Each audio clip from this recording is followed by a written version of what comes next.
There is a difference between hearing and listening. Most people hear Bruce Lee. They hear the speed, they hear the stories, the 1-inch punch, the 600-pound kick, the one-armed push-ups on 2 fingers. They hear the numbers and the measurements and the impossible physics of a man who weighed 135 pounds and hit like something 3 times his size. They hear all of that and they think they understand him. One person listened. She was not a martial artist. She was not a fighter. She had never thrown a punch in her life, and she never would. She was 5'5", 155 pounds, sitting in a velvet armchair in a living room in Detroit, Michigan, with a glass of champagne in her right hand, and the most dangerous voice in American music, living somewhere behind her sternum. She watched Bruce Lee move for 11 minutes, and then she said 5 words that no trainer, no sensei, no master, no opponent, no student, and no journalist had ever said to him in 30 years, of living inside a body that could do things no other body on earth could do. 5 words. And when she said them, the fastest man alive stopped moving. What Aretha Franklin told Bruce Lee in that living room changed the way he understood his own body. What he taught her in return changed the way she used her voice for the rest of her career. They spent 1 hour together, 1 hour in a room full of musicians, where the most important music had no sound. Neither of them ever spoke publicly about it.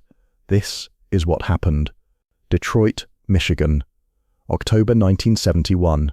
To understand what happened in that living room, you need to understand what Detroit was in October of 1971. Not the city on the map, the city in the air, the feeling of it. Because Detroit, in October of 1971, was a city in the middle of losing something it couldn't name yet, and that unnamed loss was in every room, at every party, in every conversation that started with music and ended with silence. Motown Records was leaving. Berry Gordy had announced the relocation to Los Angeles in June. The offices at 2648 West Grand Boulevard, Hitsville, USA.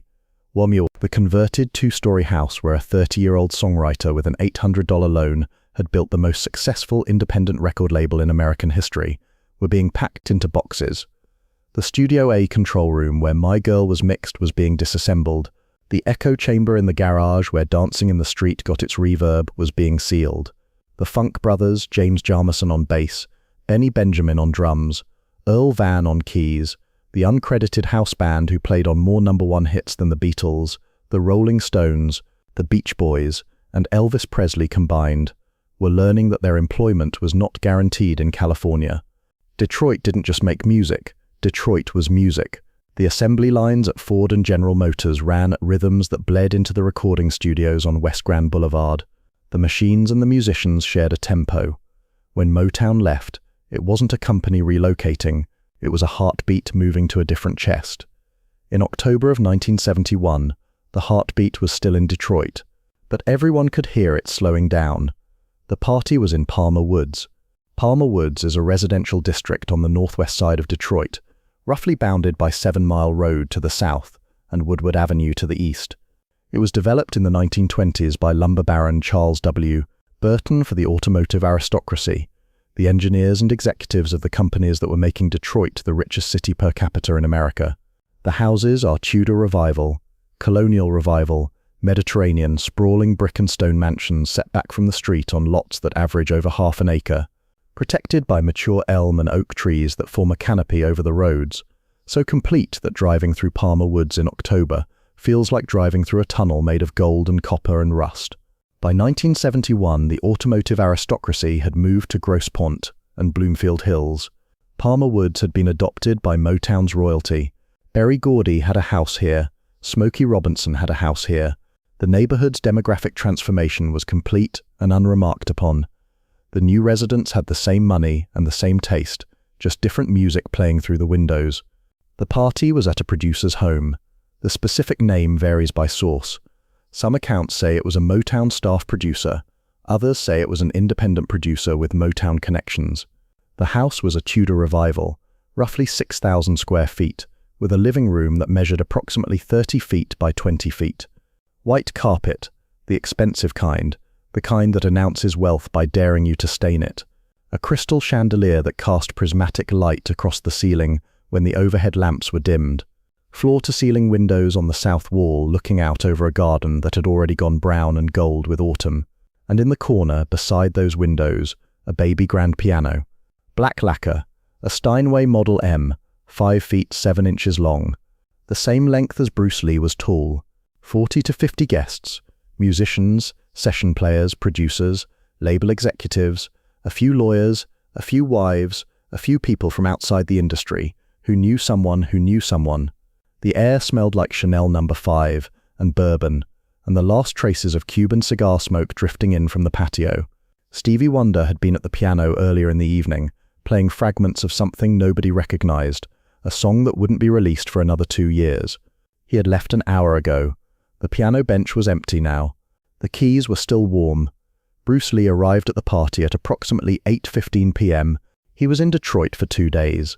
The purpose of the trip was a meeting with potential investors for a martial arts film project, not Enter the Dragon, which wouldn't begin production until early 1973, but an earlier concept that never advanced past the conversation stage. The meeting had been that afternoon in a downtown hotel conference room, and it had gone the way most of Bruce's meetings went in 1971. Polite interest, genuine fascination with his physical demonstrations, and no check. The men with the money believed in Bruce Lee, the performer. They did not yet believe in Bruce Lee, the leading man. Hollywood hadn't said yes. Hollywood's money followed Hollywood's lead. Bruce was caught in a loop where the only thing that could break the loop was the thing the loop prevented him from getting. He came to the party because a mutual friend, a session musician who played guitar on several Motown recordings, had invited him. The friend thought Bruce would enjoy meeting the people who made the music. Bruce came because Bruce went everywhere he was invited in 1971. Every room was a potential connection. Every handshake was a possible door. And because Bruce Lee was incapable of being in a room and not being the most interesting thing in it, he was wearing a black long-sleeved shirt, fitted with the sleeves pushed to his forearms. Dark trousers, no tie, no jacket. His forearms were visible, disproportionately developed for his frame. Thick with veins that mapped the surface like topographic lines. The forearms of a man who gripped things for a living. His waist was 28 inches. His shoulders were wide. His weight was 135 pounds. He moved through the party, the way water moves through a pipe, finding the path of least resistance, filling every available space, never stopping completely. Within 20 minutes, someone asked. The question came from a guest Bruce didn't know, a Motown executive who had heard about the Cato guy from the Green Hornet and wanted to see something. The question was the same one Bruce heard at every party, every dinner, every social gathering he attended between 1967 and 1973. Show us something. Bruce never refused. Not because he was an exhibitionist, because every demonstration was practice, every audience was a laboratory. He could test a technique's readability. If a civilian understood the motion was clear. If a civilian couldn't follow it, the technique was wasted. Audiences were mirrors. They showed him what his own eyes couldn't see. He moved to an open space in the living room between the piano and the south windows. He asked 2 guests to step back, creating a circle approximately 10 feet in diameter. 6 or 7 people gathered around. He settled into his stance, the Jeet Kune Do ready position. Right foot forward, left foot back. Weight distributed 50-50. Hands up, loose, fingers slightly open. Not a boxer's stance, not a karate stance. A stance that looked like nothing and could become anything. He began demonstrating the straight lead. The straight lead is Bruce Lee's signature technique. It is the first attack in Jeet Kune Do's vocabulary, and in Bruce's philosophy, the most important. It is not a jab. A jab is a probing tool. Light, fast, designed to measure distance and set up a heavier follow-up. The straight lead is a committed attack thrown from the front hand without a telegraphing motion. There is no retraction before extension, no pulling back the fist to generate momentum, no cocking of the shoulder, no shifting of the hips as a precursor. The punch moves from guard position to target in a straight line. No curves, no arcs, no wasted geometry. The biomechanics are specific.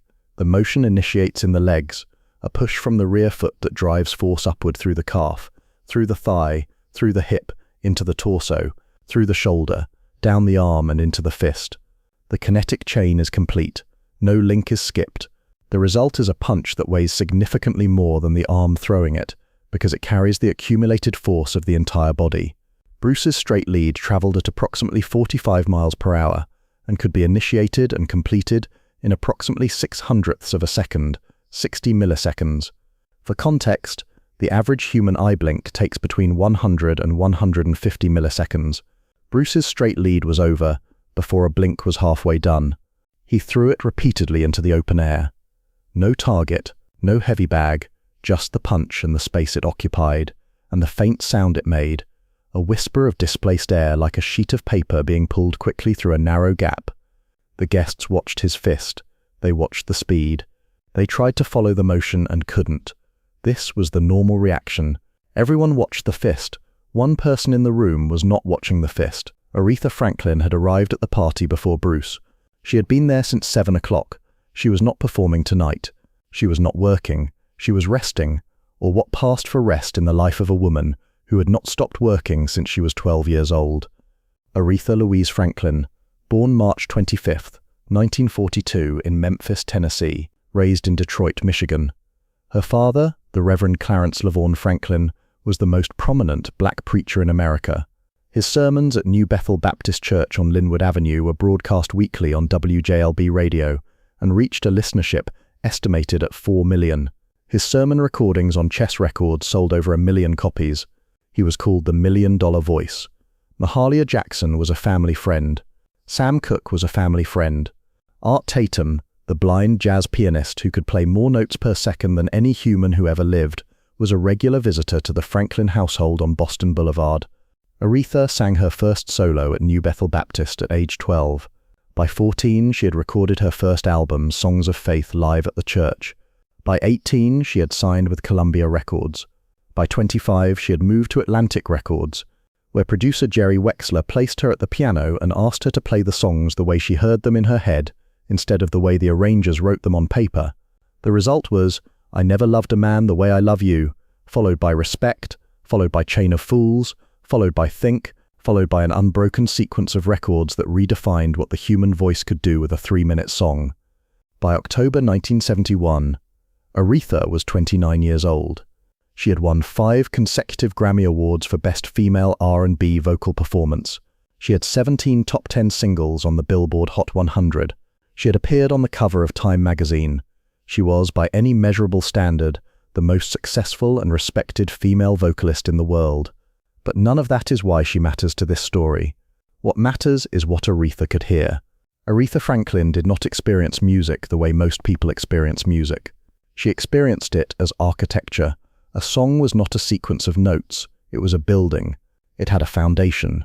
The bass line, load-bearing walls, the chord progression, rooms, the verses, windows, the melodic variations, and a roof, the final note. When she sang, she was not performing inside the building. She was rearranging its furniture, moving a wall 6 inches to the left, raising a ceiling, opening a window that the songwriter didn't know was there. This is what musicians mean when they use the word phrasing, the placement of a note not where the beat dictates, but where the emotion requires. The difference between a metronomic performance and a phrased performance is the difference between a house and a home. Same structure, completely different feeling. Aretha was sitting in a velvet armchair near the baby grand piano. She was wearing a gold dress, long-sleeved, floor-length, with a subtle shimmer that caught the chandelier light when she shifted her weight. A glass of champagne in her right hand. Her left hand was resting on the arm of the chair, fingers slightly spread, the way a pianist's hand rests on a surface, always ready, even when idle. She was watching the room. She had been watching Bruce Lee for 11 minutes, not watching the way the other guests watched, with fascination, with excitement, with the thrill of seeing something they'd only heard about. Aretha was watching the way she watched a recording session. She was watching for time, for placement, for the invisible architecture of how a body organizes itself in space. And she heard something. Not with her ears. You don't hear a punch with your ears. You hear it with the part of your brain that recognizes pattern. The part that knows when a drummer is rushing, when a bass player is dragging, when a singer is behind the beat by 11 milliseconds, and the audience can feel the tension without knowing why. That part of Aretha's brain, the part that had been trained since childhood in her father's church, surrounded by the greatest musicians in the country. That part heard Bruce Lee's body making music. His punches had rhythm, not a metronomic rhythm, not the same interval between each strike, not the mechanical repetition of a machine. A musical rhythm, with variation, with emphasis, with what a musician would call dynamics. Some punches were louder, harder, faster, more committed, and some were softer, lighter, probing, almost casual. The variation wasn't random, it had a shape, a contour. The way a melody rises and falls, Bruce's strikes rose and fell in intensity across a sequence. He was composing in real time, he was improvising, and his body moved from center. This was the detail that made Aretha put down her champagne glass. She had seen this before, not in a fighter, in a singer. The great ones, Mahalia Jackson, who sang at her father's church when Aretha was 7. Sam Cooke, who sat at her family's dinner table and made her mother cry with A Change Is Gonna Come before it was recorded. Ray Charles, who played piano with his entire body, not just his hands. Every one of them sang from their center, from the diaphragm, from the core, from the place where breath and intention meet. The note started in the middle of the body and radiated outward through the chest, through the throat, through the mouth, into the room. It was not pushed, it was released. Bruce Lee's straight lead started in the same place. The motion originated in his core, not his shoulder, not his arm, his diaphragm, and it radiated outward through his torso, through his shoulder, through his arm, through his fist, into the air. It was not pushed, it was released. The architecture was identical. Aretha put the champagne glass on the side table. She placed both hands on the arms of the velvet chair. She stood. The room didn't notice. Bruce noticed immediately. He was mid-demonstration, his fist extended, his weight on his front foot, his body in the terminal position of a straight lead. He saw her stand because he saw everything that moved, always in every room. But he saw her differently than he saw other movement. She didn't move the way the other guests moved. She moved with intention. Every step was placed, not taken. Her body weight transferred from the chair to her feet, with a control that was not athletic but musical, the way a conductor steps to the podium. Not fast, not slow, on time. She walked to the edge of the circle. The 6 or 7 guests parted without being asked. Not because they were deferring to her fame, because her body language communicated a priority they instinctively recognized. She was not joining the audience. She was entering the performance. She stood 6 feet from Bruce Lee. He retracted his fist. He lowered his hands. He looked at her. Aretha looked back. Not at his fists, not at his stance, not at the body part that had just moved at 45 miles per hour. She looked at him, the whole of him. The way you look at a painting when you finally step back far enough to see the entire composition instead of the individual brushstrokes. She said 5 words. You move like a singer. The room made the sound rooms make when something true is said without warning. Not a gasp, not silence, a recalibration, a collective inhale that is really the sound of 40 brains adjusting their expectations simultaneously. Bruce Lee did not move. This requires emphasis, because Bruce Lee always moved. This is documented. Dan Inosanto, his closest student and training partner, said in a 1982 interview, Bruce was always in motion, even sitting in a chair. Something was moving, a foot bouncing, a finger tapping, his eyes scanning. Stillness made him uncomfortable. He said stillness was a choice that should be made consciously, not fallen into by accident. Ted Wong, another senior student, described Bruce's resting state as a glass of water on a table that someone just bumped, always settling, never still. But in this moment, for approximately 3 seconds, Bruce Lee was still. His fist was half retracted, caught between extension and guard, suspended in a position that had no name in any martial art because no martial art anticipates a pause in that location. His weight was on his front foot. His eyes were on Aretha Franklin's face. 3 seconds. Then he spoke.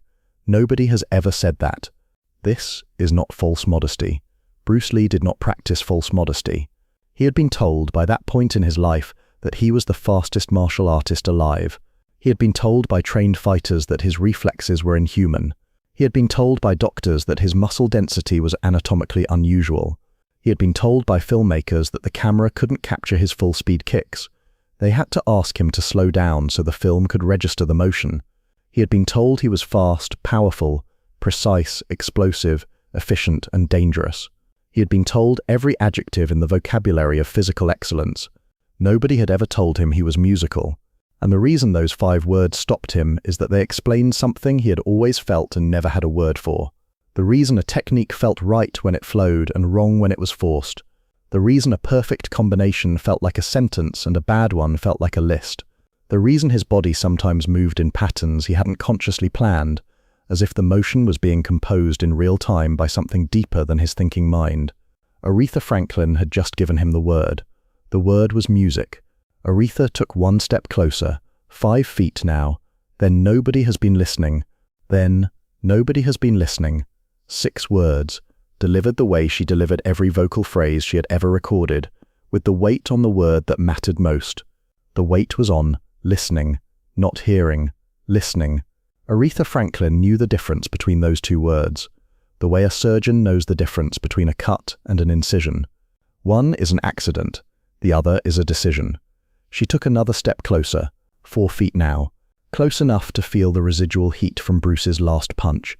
Not literal heat, but the disturbance in the air, the molecular memory of something fast passing through the space between them.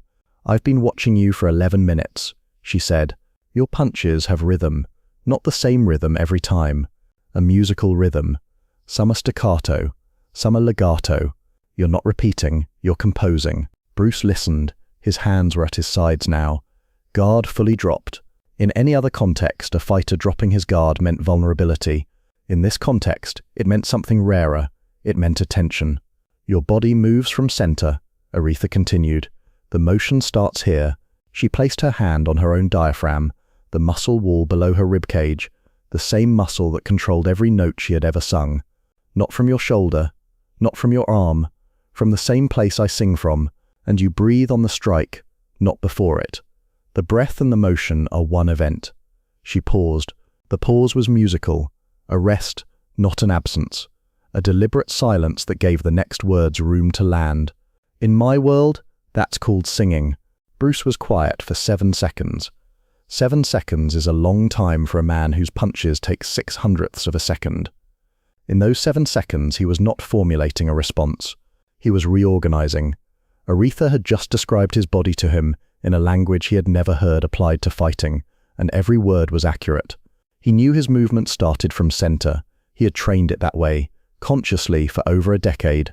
He knew his breathing synchronized with his strikes. He had drilled that connection until it was autonomic. What he had never known was that these characteristics had a name outside of martial arts, that a woman who had spent her life training her body to produce sound recognized the same architecture in a body trained to produce force. He looked at her the way he looked at a technique he hadn't seen before, with the absolute focus of a man whose life was built on understanding how bodies work. "Show me," he said. Aretha smiled. Not a performance smile, a recognition smile.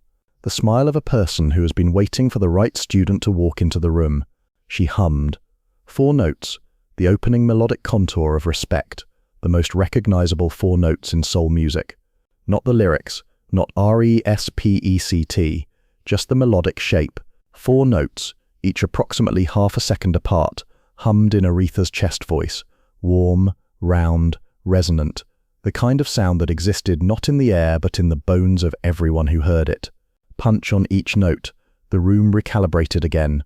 The 6 or 7 guests in the circle understood, without being told, that they were no longer watching a martial arts demonstration. They were watching something that didn't have a category. Bruce reset his stance. Right foot forward, left foot back, hands up. He listened. Aretha hummed the 4 notes again. On the first note, he threw a straight lead, his signature punch, the front-hand attack with no telegraph.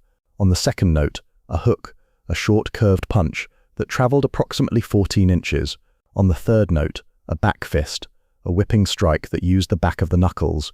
On the fourth note, a straight lead again, closing the phrase the way it opened. Each strike landed precisely on the note, not early. Not early, not approximately on time, exactly on time. The synchronization was measured not in tenths of a second, but in hundredths, the tolerance of a recording studio, not a boxing ring. Aretha stopped humming. She stared at him. Her mouth was slightly open. This was the expression she made in the recording studio, when a session musician played something that surprised her, and Aretha Franklin was not a woman who was easily surprised by musicians. "Do you know how many session musicians in this city can't do that?" she said.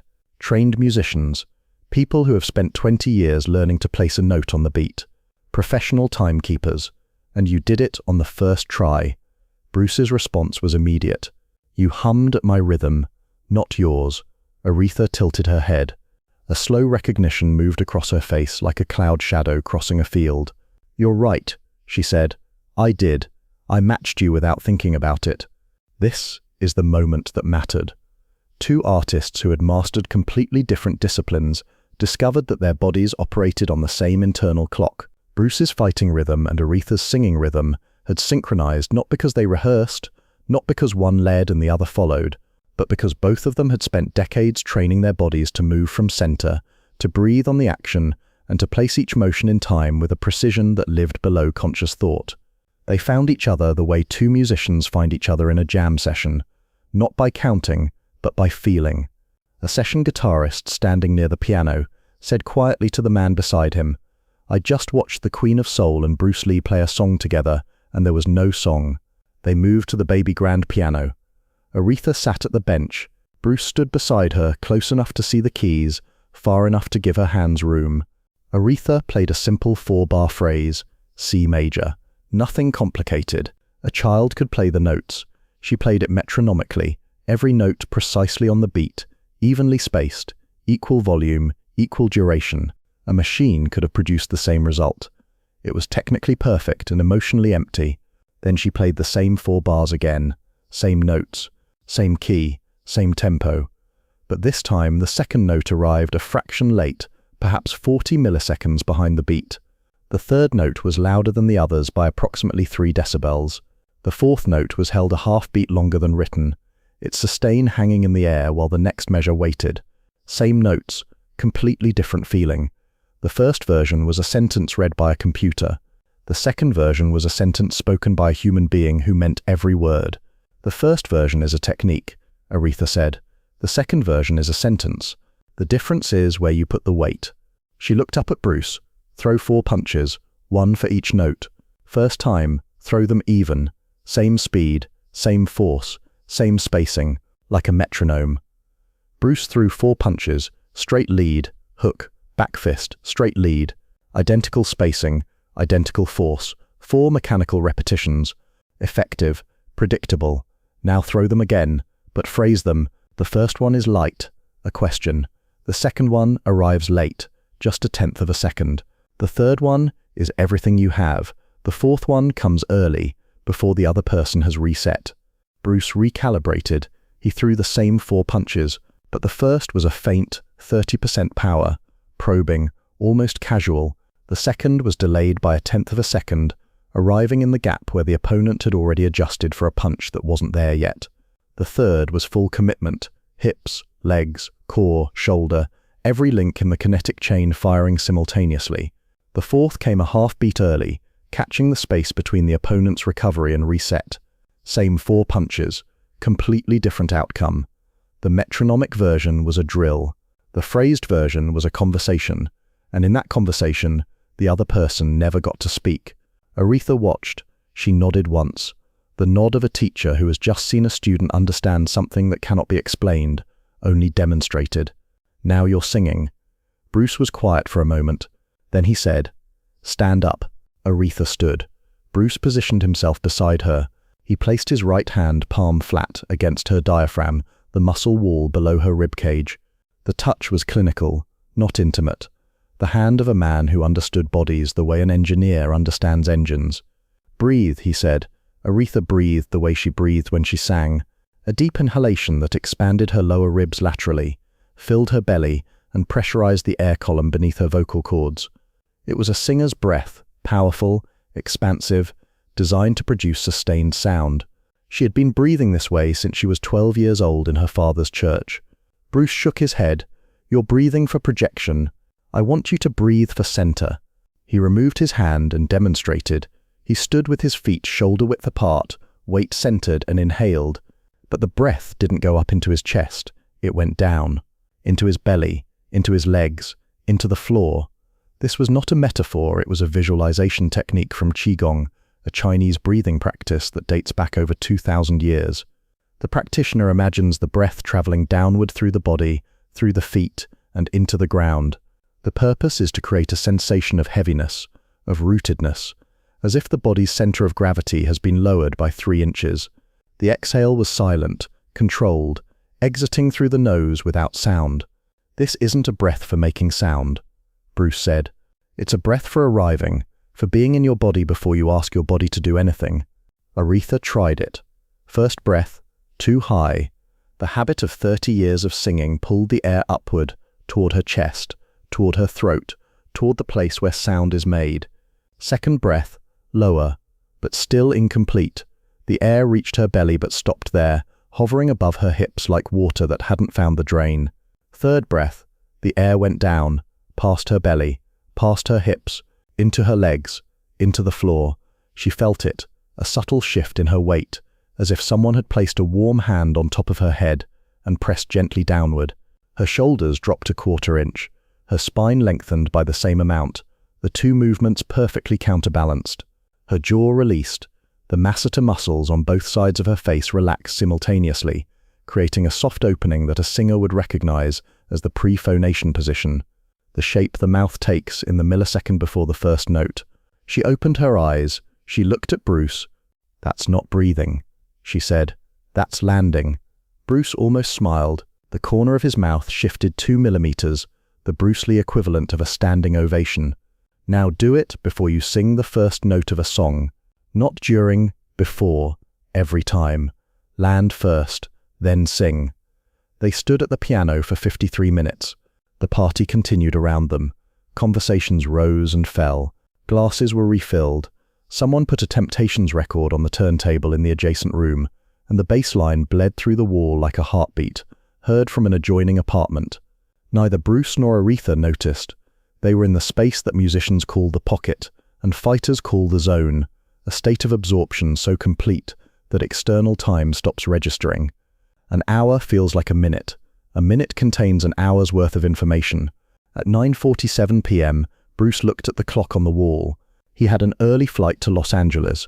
There were no physical gifts exchanged, no guitar pick, no strip of athletic tape. The gifts were the lessons themselves. Aretha gave Bruce a word, singer that reframed his entire understanding of his own movement. Bruce gave Aretha a breath, the grounding breath, the landing breath, that reframed her preparation before every performance for the rest of her life. Aretha extended her hand. Bruce took it.